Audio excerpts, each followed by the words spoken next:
Episode की शुरुआत में मोमो की ग्रैंड मदर बेचारी मोमो को घसीटती है। तो ये all around movie drama series जो बेस है फ्रेंड एक छोटी सी बच्ची पे है। तो don't miss this drama series, क्योंकि फ्रेंड ये अब तक की सबसे अलग ड्रामा सीरीज है।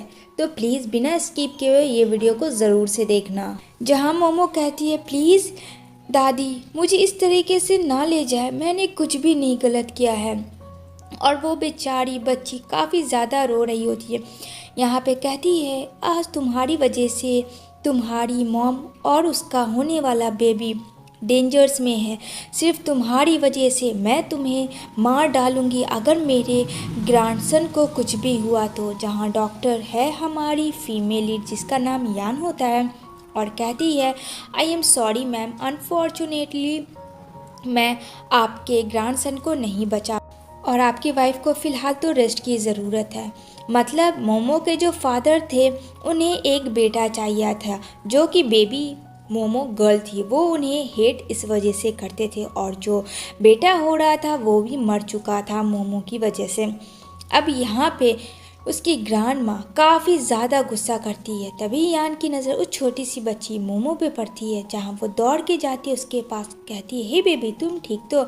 मोमो काफ़ी रोती है फ्रेंड, क्योंकि एक छोटी सी बच्चे को इस तरीके का टॉर्चर उसे क्या समझ में आएगा, उसके साथ क्या हो रहा है। जहाँ देखती है यान उसके हाथों में काफ़ी ज़्यादा निशान हुए हुए होते हैं चोट के। यहाँ पे समझ जाती है यान की मोमो के साथ कुछ अच्छा नहीं हो रहा है। यहाँ पे कहती है उसकी मॉम कि ये सब इस मनहूस की वजह से हो रहा है और इसे इस दुनिया में तो आना ही नहीं चाहिए था, ये मर जाती तो अच्छा होता, तो आज मेरा पोता भी ज़िंदा होता। यहाँ पे उसके फादर भी मोमो पे ब्लेम डालते हैं और इतना मारते हैं। जहाँ यान बोलती है क्या आप पागल हो चुके हैं, एक छोटी सी बच्चे के लिए एक बेटा ना हो गया उसके वजह से आप उसे इतना मारेंगे, ये आपकी ज़िंदगी है, क्या आपको इसके बारे में सोच नहीं है। जहाँ कहते हैं डॉक्टर अपने काम से मतलब रखना, मेरी बेटी है और मैं जो चाहूँ इसके साथ कर सकता हूँ, तुम कौन होती हो इसे रोकने वाली, अगर तुमने ऐसा कुछ भी किया तो मैं तुम्हें भी नहीं छोड़ूंगा। यहाँ पे मोमो को ऐसा फर्स्ट टाइम एहसास होता है कि कोई उसके लिए है। अब यहाँ पे हमारा प्रेसिडेंट जी देखने को मिला। मोमो के फादर जब यान को पुश करते हैं तो जी वहाँ आ जाता है उसे बचाने के लिए। और यहाँ पे यान जो है देखती है जी को, वो बोलती है आई एम सॉरी और यहाँ पे इतना कह के वो उससे हट जाती है। जहाँ इन दोनों फर्स्ट आई कांटेक्ट होता है। यहाँ मोमो कहती है कि आंट मुझे सेव करो, जहाँ कहती है डोंट वरी तुम मत सोचना मैं तुम्हें बचा लूँगी। यहाँ पे वो उसके फादर को ले जाने नहीं देती है, लेकिन उसके फादर कहते हैं तुम्हारा इस पर कोई हक नहीं है और तुम इस तरीके से मेरी बच्ची पे ज़ोर ज़बरदस्ती नहीं कर सकती हो। जहाँ यान कहती है कि आप ज़ोर ज़बरदस्ती की बात करें, आप अपने बच्चे को किस तरीके से मार रहे हैं, क्या आप वो देख रहे हैं, क्या आपको लग रहा है अगर वो मर जाएगी, अगर आपने कुछ दिन और इस तरीके से इस बच्ची पर टॉर्चर किया तो आप क्यों नहीं समझ रहे हैं। मिस्टर मेरी बात काफ़ी ज़्यादा फ्रस्ट्रेशन और गुस्सा यान करने लगती है। जहाँ जी कहता है बस बहुत हुआ, खुद को संभालो। यहाँ पे कहती है पर मैं कैसे संभालूँ। यहाँ पे उसकी दादी भी काफ़ी चिल्लाने लगती है डॉक्टर के ऊपर और यहाँ से कहती है जाओ मोमो को लेकर चलो बेटा घर। यहाँ पे दादी चली जाती है, ठीक उसके पीछे चला जाता है उसका बेटा और यहाँ पे वो अपनी डॉटर मोमो को भी लेके जा रहा होता है। जहाँ यान नहीं जाने देती है लेकिन जी उसे रोक लेता है, कहता है क्या तुम्हें मरना है क्या, तुम्हें पता है ना वो लोग किस तरीके के इंसान हैं और तुम उसके सामने कुछ भी नहीं हो। क्योंकि फ्रेंड फादर सुसान जो है फ्रेंड वो काफ़ी पावरफुल आदमी है और चाइना के सबसे बड़े कंपनी में से एक है। यहाँ पे कहती है यान क्या मैं उस बच्ची को ऐसे ही जाने दूँ। जहाँ कहता है जी तुम्हें इसमें इन्वॉल्व होने की ज़रूरत नहीं है, समझ में आई बात। अब यहाँ पे वो भी छोड़ देती है कि क्या करे, इन लोगों के मुंह कौन लगे। अब यहाँ पे मोमो काफ़ी रोती है। जहाँ उसके फादर सुसान कहते हैं अगर तुमने एक आवाज़ अपनी मुंह से निकाली और इसी तरीके से रोती रही तो मैं तुम्हारा वो हश्र करूँगा जो कि कभी किसी ने किया नहीं हो। और अपना बेल्ट निकालते हैं और उस छोटी सी नन्ही सी बच्ची को मारने लगते हैं। कितना गलत है फ्रेंड एक छोटे से मासूम बच्चे को मारना। अगर वो बेटी है तो क्या हुआ, सब कुछ बेटा ही इम्पोर्टेंट होता है लाइफ में, क्या बेटी इम्पोर्टेंट नहीं है। बेटी आजकल क्या कुछ नहीं कर रही है, मुझे ज़रूर कमेंट करना। यहाँ पे वो उसे इतना मारते और कहती है कि चुप हो जा वरना मैं तुझे इतना मारूंगा जब तक कि तू मर नहीं जाती है। और यहाँ पे उसको घसीटते हुए छोटी सी बच्ची मोमो को वो लेके बाहर जाते हैं जहाँ काफ़ी ज़्यादा ठंड थी, जहाँ मोमो चिल्लाती है प्लीज़ डैड ऐसे मत करो, लेकिन फ्रेंड उसका कोई नहीं था। और यहाँ पे उसे ठंड पे कुकुरने के लिए बाहर डस्टबिन के वहाँ फेंक दिया जाता है, जहाँ बच्ची बैठ के एक ही प्रे करती है गौर से कि काश कोई उसे बचा लेता आके। और ठंड इतनी थी फ्रेंड कि वो काफ़ी ज़्यादा ठिठुर रही होती है उस ठंड में, जहाँ आती है हमारी हीरोइन यान और कहती है मोमो तुम यहाँ क्यों हो, क्या तुम ठीक हो। यहाँ कहती है मोमो आंखें खोलो। बच्चा फ्रेंड कैसे आंखें खोलेगी, उसके साथ इतना टॉर्चर इतना हो रहा था। तभी यहाँ पे उसके डैड आते हैं और कहते हैं तुम क्या कर रही हो लड़की यहाँ आके, तुम मेरी बेटी को किडनैप कर रही हो। जहाँ कहती है तुम्हारे इस बिहेवियर से आज तुम्हारी बेटी को ये हाल हो रहा है। यहाँ पे कहती है मैं कंप्लेन कर दूंगा, अगर तुमने मेरी डॉटर को छूने की भी कोशिश की तो उसे तुम यहाँ से किडनैप करना चाहती हो। मुझे पता है तुम जैसे लोग को और थप्पड़ मारते थे, क्योंकि फ्रेंड सुसान को पता था कि वो मोमो को बचा रही थी, लेकिन वो चाहता था कि उसकी बेटी मर जाए, लेकिन उसे बचाना चाहती थी। तभी हमारा वहाँ हीरो जी एंट्री होता है और यहाँ पे ये क्या रिश्ता है आखिर फ्रेंड सुसान का, तो यहाँ पे हमें पता चलता है जी और सुसान दोनों भाई हैं। और यहाँ पे जब जी अपनी भतीजी को देखता है मोमो को, वो काफ़ी ज़्यादा शॉक में चला जाता है और जाता है और कहता है देखो बेटा अंकल आ गए हैं, आंखें खोलो।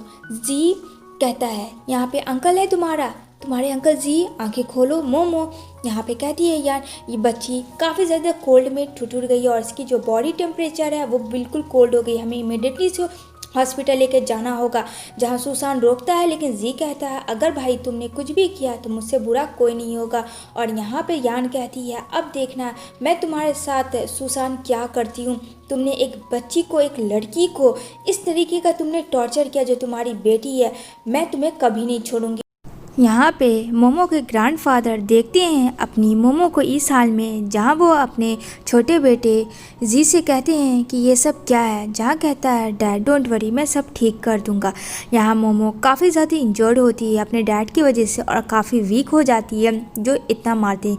यान कहती है तुम अपने भाई को, फादर सुसान को ऐसे नहीं छोड़ सकते हो, उसे तुम्हें बदला लेना होगा। जहाँ जी कहता है तुम्हें इसमें इंटरफेयर करने की ज़रूरत नहीं है, वो मैं हैंडल कर लूँगा। समझ में आई बात? तो कहती है यार ठीक है मैं समझ गई, लेकिन तुम इतने करीब क्यों आ रहे हो। जी कहता है इतनी खूबसूरत डॉक्टर को कोई कैसे छोड़ सकता। जी अंदर ही अंदर मन बना लिया होता है फ्रेंड यान से प्यार करके, जहाँ यान भी जी को प्यार करती है क्योंकि उसने एक मासूम क्यूट से बेबी को बचाया था, उसका दिल बहुत सॉफ्ट था। लेकिन ये दोनों एक दूसरे को नहीं बोलते हैं। इधर फादर सुसान को दिखाया जाएगा जहाँ कि उसने बहुत ज़्यादा पैसा लिया होते हैं, तो वो सारे गुंडे आके सुसान उसकी मम को मारने लगते हैं। जहाँ कहता है मैं तुम्हें पैसे दूंगा, बस मुझे 2 दिन के टाइम दे दो। कहता है मैं तुम्हें 1 दिन भी टाइम नहीं दूंगा, अगर तुमने पैसे नहीं दिया तो फिर देख लेना मैं तुम्हारा क्या करता हूँ। कहता है सिर्फ 2 दिन। इतना करके वो लोग वहाँ से चला जाता है, जहाँ मोमो को होश आता है और यान को देखती है और अंकल जी को देखती है, जहाँ काफ़ी ज़्यादा खुश हो जाती है क्योंकि फ्रेंड अंकल जी से वो बहुत ज़्यादा मोमो प्यार करती थी और यान से भी। यहाँ पे वो बोलती है आंटी यान आप भी यहाँ हो, मैं बहुत ज़्यादा खुश हूँ, मैं बस अब आपके साथ रहना चाहती हूँ, मैं वहाँ वापस घर नहीं जाना चाहती हूँ। जहाँ जी कहता है नहीं जाओगी। यहाँ बहुत बड़ी वेलकम पार्टी होती है मोमो के ठीक होने पे, जहाँ कि उसके ग्रैंड फादर ने क्या होता है, वहाँ एक टॉय होता है। बेचारी मोमो तो बच्चा है, जैसे ही वो टॉय को उठाने जाती है तो उसके डैड सुसान आके उसको बेहोश कर देते हैं। मतलब एक डैड किस हद तक जा सकते हैं फ्रेंड, ये आप लोग देख लो। यहाँ पे सब लोग काफ़ी खुश हो जाते हैं। जब मोमो को खोज रहे होते हैं तो मोमो मिल ही नहीं रही होती है, जहाँ मोमो तो किडनैप कर ली होती है और उसको डैड ने ही उसके किडनैप किया होता है, बाकी सबको हायर किया हुआ था। यहाँ जी काफ़ी परेशान होते हैं, यहाँ यान भी परेशान होती है। यान कहती है मुझे पता है ये उसके डैड सुसान ही कर सकते हैं, उनको और कोई भी चीज़ प्यारी नहीं है मोमो के अलावा। मोमो को वो बस इस वजह से रखें ताकि वो उसे ब्लैकमेल करे और ठीक वैसा ही हो। और यहाँ पे 1 मिलियन पैसा जी लेके आया होता है, जहाँ यान को भी किडनैप कर लेता है सुशान। यहाँ पे सुशान जो है काफ़ी ज़्यादा जी को मारता है और अपने गुंडों से मार करवाता है, जहाँ फ्रेंड्स जी काफ़ी ज़्यादा मार खा चुका था। यहाँ पे सुशांत का डेबिल वाला अवतार देखे काफ़ी ज़्यादा यान डर जाती है और यहाँ पे यान के साथ मिसबिहेव करता है। वो उसके ड्रेसेस को फाड़ता है क्योंकि उसके साथ वो रेप करना चाहता था, लेकिन फ्रेंड्स जी किसी भी तरीके से वो अपने भाई को मारता है और उसे प्रोटेक्ट करता है, भले ही वो खूनी खून क्यों नहीं होता है। और यहाँ पे सुशांत इतना नहीं, यहाँ पे सुशांत ने क्या कर दिया होता, आग लगा दिया होता, उसने अपनी बेटी का भी फिक्र नहीं है और गोली चला दिया होता, लेकिन जी बच जाता है और उस आग से यान और मोमो दोनों को सेफली बाहर करता है। जैसे ही वो बाहर करता है तभी जी हॉस्पिटलाइज हो जाता है फ्रेंड, क्योंकि उस काफ़ी ज़्यादा वो इंजर्ड था। यहाँ यान कहती है मैं तो काफ़ी ज़्यादा डर गई थी, लेकिन शुक्र है ऊपर वाले का, और तुम बहुत ज़्यादा स्ट्रांग हो और मैं ऐसे लड़के से शादी ज़रूर करना चाहूँगी। यहाँ पे जी बोलता अच्छा तो ये बात है, तो ठीक है मुझे ठीक होने दो, वरना ही मैं तुमसे लव कैसे कर पाऊँगा। दूसरी तरफ देखने को मिलेगा मोमो को, जहाँ वो काफ़ी खुश हो रही होती है और यहाँ पे यान जी सब अच्छे से होते हैं, लेकिन एंट्री होती है वहाँ पे ली नाम की लड़की ही, जो कि फ्रेंड जी की एक्स गर्लफ्रेंड है। और जी के पेरेंट्स और यहाँ पे ली के पेरेंट्स दोनों ने डिसाइड किया होता है कि वो ली की शादी करवाएंगे यान से, लेकिन अब ऐसा कुछ नहीं था। यान कहता है तुम वापस क्यों आई हो, जबकि मैंने तुम्हें मना कर दिया था जब तुम बाहर एब्रॉयड पढ़ने जा रही थी, तो फिर मेरा पीछा क्यों कर रही हो। यहाँ पे कहती मैं तुम्हारे बच्चे को भी संभाल लूँगी, लेकिन वो नहीं कुछ कहता है और यान को कहता है मोमो को लेकर यहाँ से जाओ तुम। अब दूसरी तरफ देखने को मिलेगा जी, जहाँ आता है यान के पास, कहता है क्या बात जेलस हो गई थी। कहती है वो लड़की कौन थी। कहती है वो मेरा एक्स था, डोंट वरी, वैसे मैं उससे शादी नहीं करूँगा, शादी तो मैं तुमसे ही करूँगा क्योंकि मेरे लाइफ में तुम जो हो, और इस वजह से मैंने उसे पहले ही बोल दिया है। और यहाँ पे यान जी दोनों रोमांस करने लगते हैं और दोनों एक दूसरे को किसेस करने लगते हैं, लेकिन फ्रेंड ली ने ठाना होता है कि वो ली के साथ अपनी ज़िंदगी बर्बाद करेगी ही, तो साथ में जी और यान की भी। दूसरी सीन में देखने को मिलेगा जहां यान और जी सोचते शादी कर ले, क्योंकि मोमो को इस तरीके से रखना सही नहीं होगा और बायोलॉजिकल मॉम एंड डैड बन जाए। यान और जी ये सब डिसाइड करते हैं, जहां यान कहती है मैं मान जाती हूँ। लेकिन फ्रेंड जब ये बात ली को पता चलता है कि मोमो के बायोलॉजिकल पेरेंट्स जी और यान बनने वाले हैं, क्योंकि सुसान ने तो उसे जेल डाल दिया था अपने भाई को, लेकिन ये सब चीज़ उसे बर्दाश्त नहीं होती है। यहाँ पे जिस दिन वेडिंग डे हो उसने जानबूझ के यान का ड्रेस पहन लिया होता है और यान को किडनैप कर लेती है। यहाँ पे कहती है यान ली तुम ऐसा क्यों कर रही हो, क्या बिगाड़ा है मैंने तुम्हारा, और जी तो तुमसे प्यार भी नहीं करता है, तुमने तो खुद उसे एब्रॉयड छोड़ के चली गई थी और ये उनके पेरेंट्स के बीच की बात थी, पर तुम फिर सडनली वापस आके ऐसा क्यों कर रही हो, प्लीज़ मुझे कुछ मत करो। जहाँ ली कहती है अगर मैंने तुम्हें ज़िंदा छोड़ दिया तो बहुत बड़ी मिस्टेक होगी। वो जी को कॉल करती है और कहती है अगर तुम अपने होने वाली वाइफ को चाहती हो तो तुम्हें मुझसे शादी करनी होगी, वरना इसको मैं मार दूंगी। अब जी काफ़ी ज़्यादा डर जाता है क्योंकि ली के पास यान थी।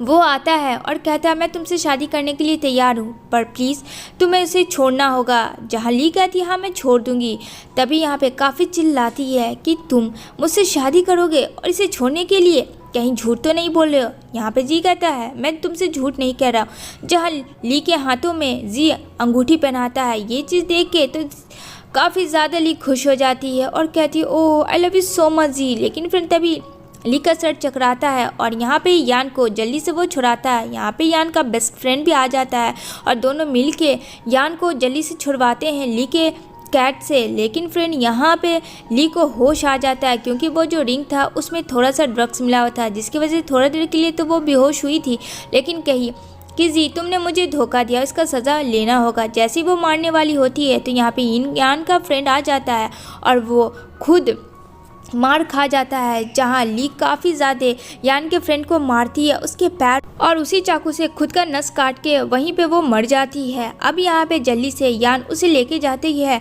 हॉस्पिटल, जहाँ ली को सब लोग छोड़ देते हैं क्योंकि शायद उसकी सज़ा वही थी। यहाँ पे वो कोमा में चला जाता है। यहाँ पे कहती है यान प्लीज़ आंखें खोलो, लेकिन फ्रेंड कुछ भी पता नहीं था इसे कब होश आएगा। उसने सोचा होता है कि वो जी से नहीं वो अपने फ्रेंड से शादी करेगी क्योंकि इसकी जिम्मेदार वही है। जहाँ जी को वो बोलती है तो जी भी उसकी बातों को समझ जाता है, उसकी ज़िंदगी से दूर चला जाता है। जहाँ डॉक्टर गुड न्यूज़ लेके आते हैं कि बहुत जल्द अब ये ठीक हो जाएगा, इसे हल्की हल्की होश आ रही थी। जहाँ यान देखती है तो वो फाइनली ठीक होता है। यहाँ पे यान कहती है मैं तुमसे शादी करने के लिए तैयार हूँ, और वो नेक्स्ट डे रेडी हो जाती है उससे शादी करने के लिए। लेकिन फिर उसके फ्रेंड को रियलाइज़ होता है कि वो उसके लिए सिर्फ अपने रिग्रेट के लिए शादी करे, क्योंकि वो तो जी से प्यार करती है। कहता है नहीं मैं इतना बड़ा पाप नहीं कर सकता हूँ, तुम्हारे लाइफ में मैं नहीं, तुम्हारे लाइफ में कोई और है। जहाँ वो जी को इनवाइट किया हुआ होता है जो कि सूट बूट में रेडी होता है।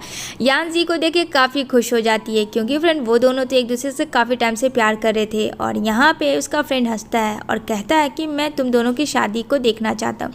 जहाँ उन दोनों की शादी हो जाती है।